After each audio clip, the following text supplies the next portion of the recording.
As Putin takes the floor, journalists shift in their seats. For months, speculation has swirled about Russia's attempt to redirect its gas exports eastward. Europe has largely cut itself off from Russian fuel since the invasion of Ukraine.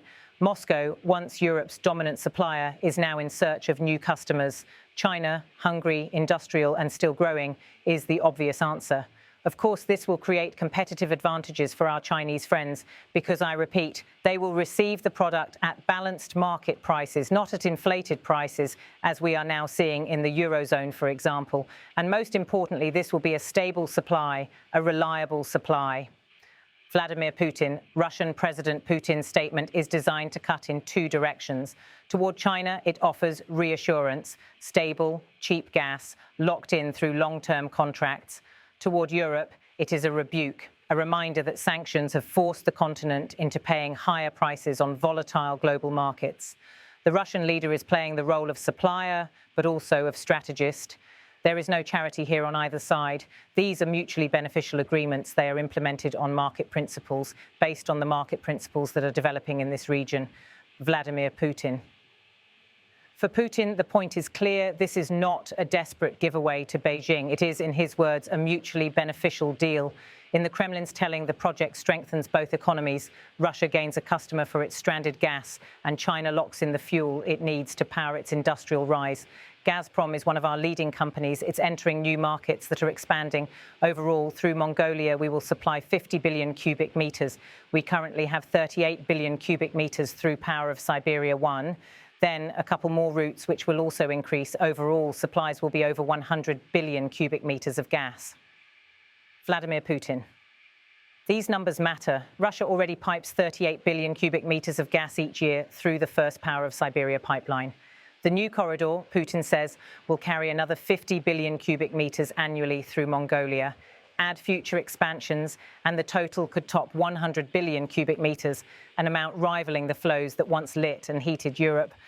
There are needs in the growing Chinese economy. We have the capacity to supply this raw material. This is not time to coincide with our meeting. This is simply the result of many years of work by economic entities on both sides. Vladimir Putin. The Kremlin insists this agreement is no political stunt. Yes, Putin signed it in Beijing alongside Xi Jinping, but he describes it as the outcome of years of technical negotiations. Engineers and economists, not only presidents, have drawn these lines on the map.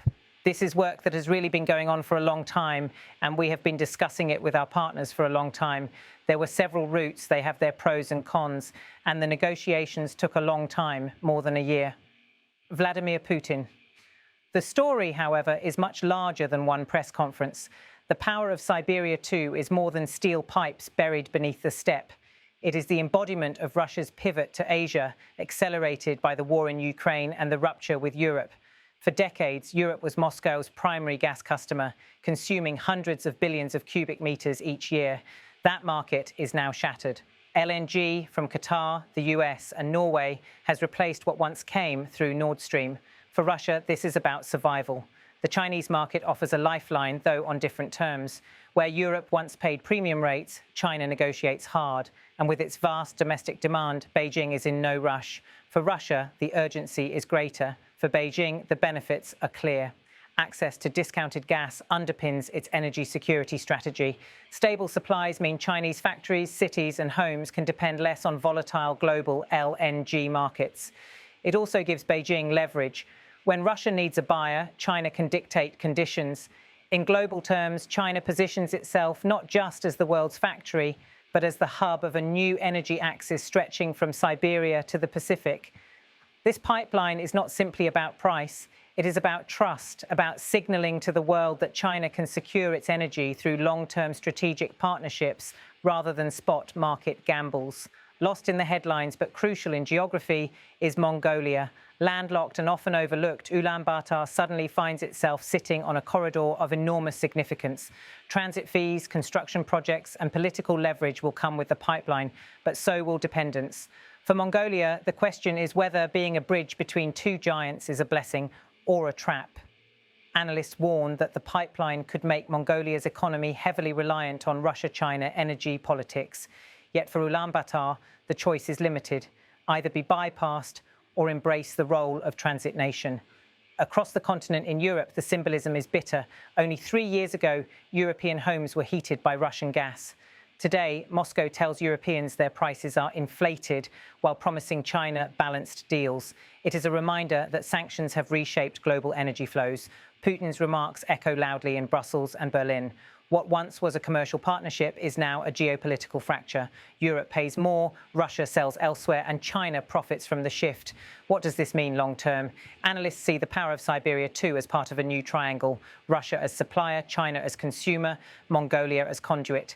This triangle bypasses the West almost entirely, but the relationship is not equal. For Russia, dependent on selling gas, Beijing is now the indispensable buyer. For China, Russia is just one of many suppliers, alongside Central Asia, the Middle East, and domestic renewables. Some warn this pipeline could lock Moscow into a position of weakness, trading dependence on Europe for dependence on China. Others argue the opposite, that energy ties create a bond too strong to ignore.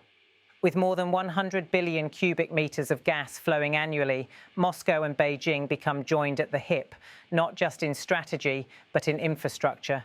As the press conference ends, Putin walks away, the Beijing skyline glowing in the background.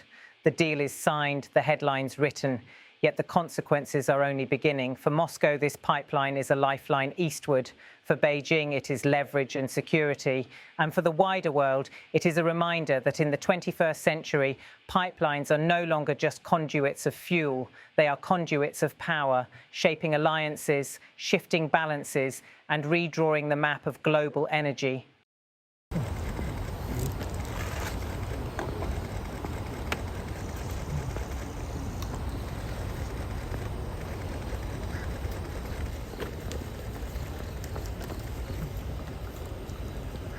Особо китайскую инициативу о единстве доволен, если возникнет необходимость, никаких экономического объединения, такое подобие военно-политического блока, когда... Спасибо. Спасибо. До свидания.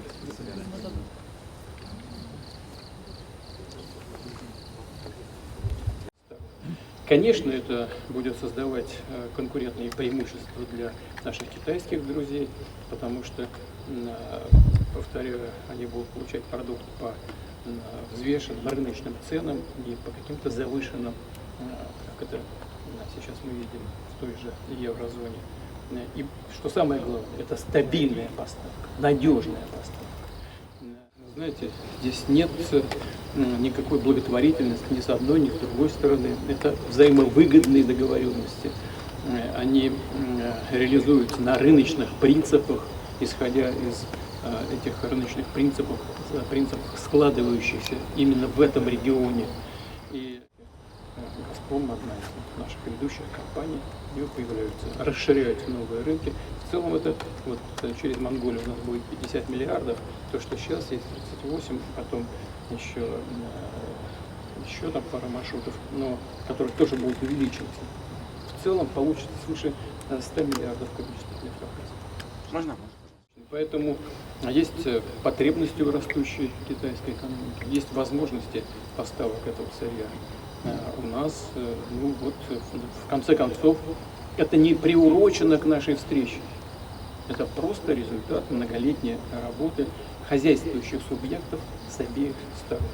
Конечно, это работа, которая действительно проводилась давно, и мы с партнерами с нашими обсуждали это давно. Существовало несколько маршрутов, они имеют плюсы, минусы, и переговоры шли долго, не один год, но